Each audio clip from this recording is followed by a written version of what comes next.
이번 시즌을 끝으로 F1을 떠나는 세바스찬 베텔의 마지막 레이스가 된 2022 F1 아부다비 그랑프리는 컨스트럭터와 드라이버 챔피언십 2등 싸움, 그리고 다음 시즌 시트를 확보하지 못한 드라이버들의 이야기들로 시즌 종료까지 흥미로운 이야기거리들을 만들어냈습니다.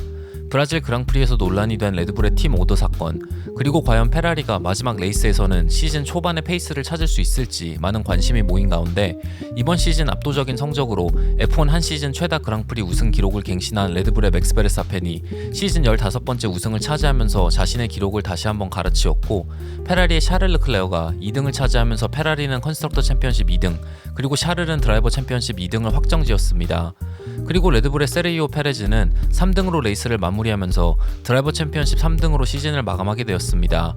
오늘도 전체적인 레이스 리뷰가 아닌 흥미로웠던 뒷이야기들로 영상을 만들었습니다. 베텔의 은퇴를 기념하기 위해 아부다비에서는 레이스 전 20명의 드라이버들이 함께 모여 목요일날 저녁 식사를 했고, 인증샷을 올리면서 몇 년 전 중국에서 찍은 단체 사진 이후 오랜만에 드라이버들의 사적인 모임 사진이 공개되어 많은 팬들을 즐겁게 했습니다. 이에 대해 메르세데스의 루이스 해밀턴은 베텔의 은퇴를 기념하기 위해 다같이 모이는 게 매우 중요하다고 생각했다. 멕시코에서 모든 드라이버들에게 참석 여부를 물어봤고 다같이 모일 수 있어서 매우 다행이었다. 아주 즐거운 저녁 식사였고 다들 재밌는 이야기를 나누면서 식사를 했다.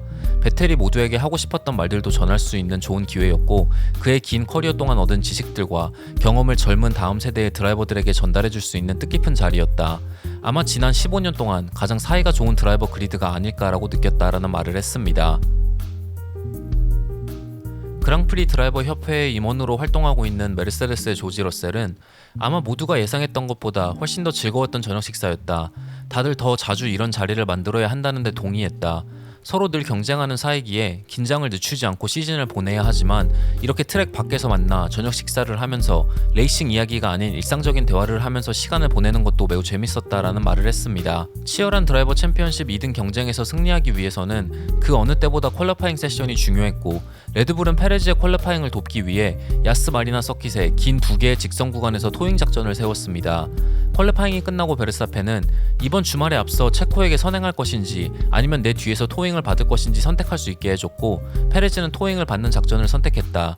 하지만 첫 번째 런에 앞서 내 차의 시동이 갑자기 꺼졌고 도움을 줄 수 없었지만 두 번째 플라잉 랩에서는 계획했던 대로 슬립스트림을 제공하면서 토잉을 해줄 수 있었다라는 인터뷰를 했습니다. 퀄리파잉에서 2번 그리드를 차지한 페레즈는 토잉이 도움이 되었고 팀워크가 아주 좋았다.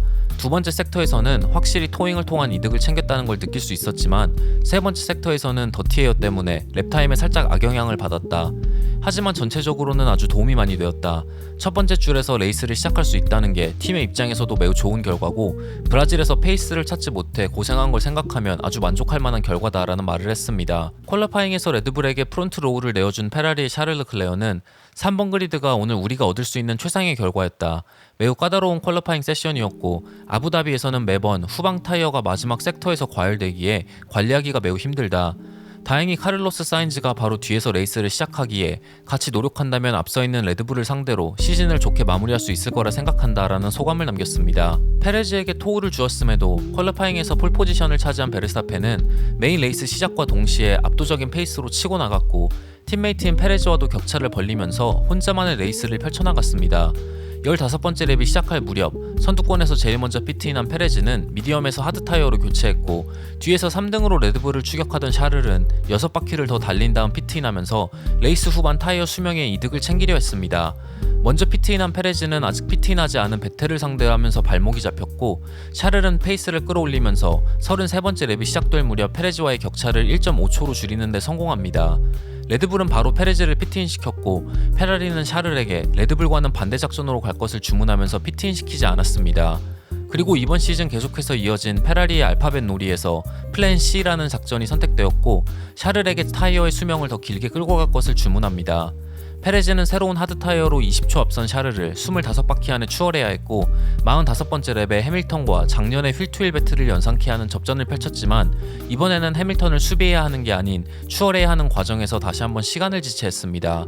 그 이후 수많은 백마커를 지나쳐야 했고 이 과정에서 알파타우리의 피에르 가슬리에게 시간을 빼앗기며 결국 3등으로 레이스를 마무리했습니다. 이번 레이스로 페라리는 컨스트럭터 챔피언십 2등, 그리고 샤를은 드라이버 챔피언십 2등으로 2022 시즌을 마무리할 수 있었습니다. 레이스가 끝나고 샤를은 아주 훌륭한 레이스였다. 팀 전체가 시즌 후반 좀 더 깔끔한 작전 수행을 하는 걸 목표로 했고 오늘 우리는 준비했던 모든 것을 완벽하게 보여줬다. 순수하게 페이스만으로는 오늘 레드불을 상대로 이기지 못했을 것이다. 하지만 우리는 꾸준히 레드불을 압박하면서 그들의 실수를 유도했고 투스톱 작전을 쓰게 만들었다. 페레즈를 계속해서 압박해 투스톱 작전을 쓰게 만든 건 레이스 전부터 계획된 작전이었다라는 말을 했습니다. 추가로 확인되진 않았지만 샤를의 계약에는 160억 원 가량의 연봉뿐만 아니라 드라이버 챔피언십 2등 달성 시 지급되는 추가 보너스가 있었다고 합니다. 이는 페라리나 샤를 본인이 직접 언급한 것이 아닌 메르세데스의 조지 러셀이 스카이 스포츠와의 인터뷰 도중 언급했습니다. 한편 안타깝게 드라이버 챔피언십 2등을 놓친 페레즈는 백마커인 가슬리를 추월하면서 최소 1초 정도 손해를 봤다고 생각한다. 누가 봐도 확실한 블루플래그 상황이었지만 가슬리는 앞서 있는 차와 휠투힐 배틀 상황이었기에 바로 비켜줄 수 없었을 것이다. 아마 가슬리는 추월을 시도하고 있었고 내가 아주 좋지 않은 타이밍에 바로 뒤에 있었다. 가슬리가 비켜주는 줄 알았지만 갑자기 공간이 사라졌고 마지막 순간에 브레이크를 급하게 밟지 않았다면 사고로 이어졌을 것이다. 이런 특수한 상황이 아니었다면 가슬리에게 페널티가 나와도 이상할 것이 없었을 것이다. 하지만 마지막 레이스였고 난 시즌이 끝난 것에 감사하며 따로 이 일을 더 크게 만들 생각이 없다. 매번 원하는 대로 이길 수는 없고 가끔 패배도 받아들여야 한다. 오늘은 페라리와 샤를이 환상적인 레이스를 펼쳤고 타이어 관리도 완벽했다. 첫 번째 타이어 세트가 빨리 마모되었고 이로 인해 작전을 세우기가 어려웠다. 원스톱 작전도 논의해봤지만 타이어의 마모가 더 심할 거라 예상했기에 투스톱으로 결정했다라는 소감을 남겼습니다. 아부다비 그랑프리 직전까지 그랑프리 우승을 하지 못한 해밀턴은 시즌 마지막 레이스에서 차량 문제로 리타이어하면서 자신의 커리어 처음으로 그랑프리 우승이 없는 시즌 그리고 가장 저조한 성적인 드라이버 챔피언십 6등으로 2022 시즌을 마무리했습니다. 레이스가 끝나고 해밀턴은 마지막 레이스까지 우승할 수 있는 기회가 있다고 믿었다. 최대한으로 노력했지만 마지막 레이스는 이번 시즌의 축소판과도 같았다. 이번 시즌이 끝났다는 거에 감사함을 느끼고 있다. 1승을 달성하는 건 기록면에서는 의미가 있겠지만 큰 그림을 본다면 1승으론 충분치 않기에 큰 의미를 두지 않는다.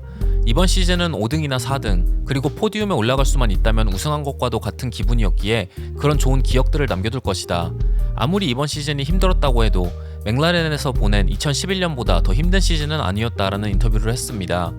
너무나도 여유있게 마지막 레이스까지 우승하면서 이번 시즌 15승을 챙긴 베르스타펜은 혹시 레이스 후반 페레즈를 도와주기 위해 팀 오더가 내려왔냐는 질문에 팀 오더는 없었고 아마 그런 작전을 내리기 애매한 상황이었다.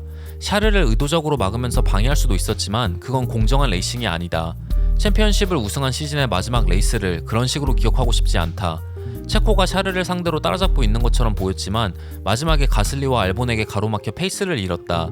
두 번째 타이어 세트를 꼈을 때 조금 더 무리해서 페이스를 끌어올리라고 페레즈에게 주문했어야 했다. 미디엄 타이어의 마모 속도를 보고 겁을 먹고 너무 무리해서 타이어 관리를 한 게 독이 되었다라는 분석을 했습니다. 이번 시즌을 끝으로 맥라렌을 떠나는 다니엘 리카르도는 9등으로 레이스를 마무리하면서 포인트를 획득하는 좋은 결과를 냈고 팀은 리카르도를 위해 레이스가 끝나고 스티어링 휠에 2021 시즌 몬자에서의 우승 당시의 사진을 띄우면서 감사를 표시했습니다. 아직 계약이 확정되지는 않았지만 리카르도는 레드불의 세 번째 드라이버로 다음 시즌을 보내는 게 거의 확실시되고 있습니다. 리카르도는 다음 시즌을 쉬면서 내 자신을 재정비하고 싶었다.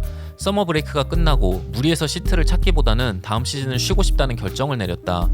아직 레드불과의 리저브 드라이버 계약이 확정되지는 않았지만 지금으로선 가장 유력한 내 다음 행선지라고 말할 수 있다. 다음 시즌 바깥에서 지켜보는 것이 다시 한번 좋은 동기부여가 될 수도 있고 아니면 F1에 미련이 없다고 느낄 수도 있기에 쉬는 것이 무조건 도움이 될 것이라고 생각했다. 이미 F1의 고점과 저점을 모두 경험했음에도 난 내 인생을 즐기고 있고 이런 기회가 있었음에 감사하고 있다. 만약 다음 시즌이 끝나고도 다시 F1에 복귀하고 싶은 마음이 들지 않는다면 나를 더 행복하게 만드는 무언가를 찾은 것이 아닐까라는 인터뷰를 했습니다. 한편 메르세데스의 토토 울프는 이번 시즌을 끝으로 F1 시트를 확보하지 못한 믹 슈마허를 리저브 드라이버로 영입할 의사가 있다고 밝혔습니다. 울프는 믹은 우리 팀과 특별한 연결고리가 있다. 미하엘 뿐만 아니라 랄프 슈마허도 우리 팀의 DTM 드라이버로 오랜 시간을 보냈고 그의 아들도 메르세데스 GT팀에 소속되어 있다. 슈마허는 영리하고 예의 바른 젊은 드라이버고 아주 성공적인 주니어 카테고리 성적을 거뒀다. 슈마허는 우리 팀에 아주 자연스럽게 녹아들 거라 생각하고 우린 그의 성공을 위해 필요한 서포트를 해줄 수 있을 거라 믿고 있다 라는 말을 했습니다. 자신의 마지막 F1 그랑프리에서 이번 시즌 좋지 못한 성능을 보여준 에스턴 마틴을 끌고 Q3까지 통과했고, 다시 한번 레이스 도중 느린 피트스톱과 큰 도움이 되지 못한 작전 속에서도 10등을 차지하면서 포인트를 획득한 베텔은 레이스가 끝나고 이번 주말을 복잡한 감정 속에서 보냈다고 고백했습니다. 레이스가 끝나고 베텔은 매우 공허하다, 생각했던 것보다 매우 바쁜 주말이었다, 레이스를 준비하는 과정에서 평소와 다르다고 느꼈지만 레이스가 시작되자마자 그 여느 때와 같이 집중할 수 있었다, 더 많은 포인트를 획득해 컨스트럭터 챔피언십 순위에서 한 단계 더 올라갈 수 있을 거라 생각했지만 우리의 작전은 먹혀 들어가지 않았다. 아마 지금 내가 느끼는 것보다 시간이 지나면 F1을 더 그리워할 거라 확신한다. 그동안 많은 일들이 있었고 이를 통해 많은 것을 깨달았다. F1 드라이버로 활동하는 건 아주 크나큰 행운이고 이런 행운에는 많은 책임감이 같이 부여된다. 다른 드라이버들이 내가 은퇴한 후에도 계속해서 선한 영향력을 팬들에게 주길 바란다. 우리는 수많은 사람들에게 영감을 줄 수 있는 직업을 갖고 있다. 이 세상에는 트랙을 반복해서 빙빙 도는 것보다 더 중요한 일들이 많이 있다. 그동안의 응원, 메시지, 편지, 그리고 사랑을 보내준 팬들에게 너무나도 감사하다. 이렇게나 많은 사랑을 받는 걸 그리워하겠지만 난 내 커리어 내내 너무나도 즐거웠다 라는 말을 자신의 마지막 인터뷰에서 남겼습니다. 지난 시즌만큼 챔피언십 경쟁이 치열하지는 않았지만 새로운 레귤레이션 적용 이후 매우 흥미로운 레이스들이 이어지면서 팬들을 즐겁게 해준 2022 F1 시즌이 드디어 끝이 났습니다. 기나긴 오프 시즌 동안 과연 팀들과 드라이버들이 어떻게 다음 시즌을 준비할지, 그리고 2023 시즌은 얼마나 더 재밌는 이야기거리로 가득할지 기대하면서 이번 영상을 마치도록 하겠습니다. 시청해주셔서 정말 감사합니다.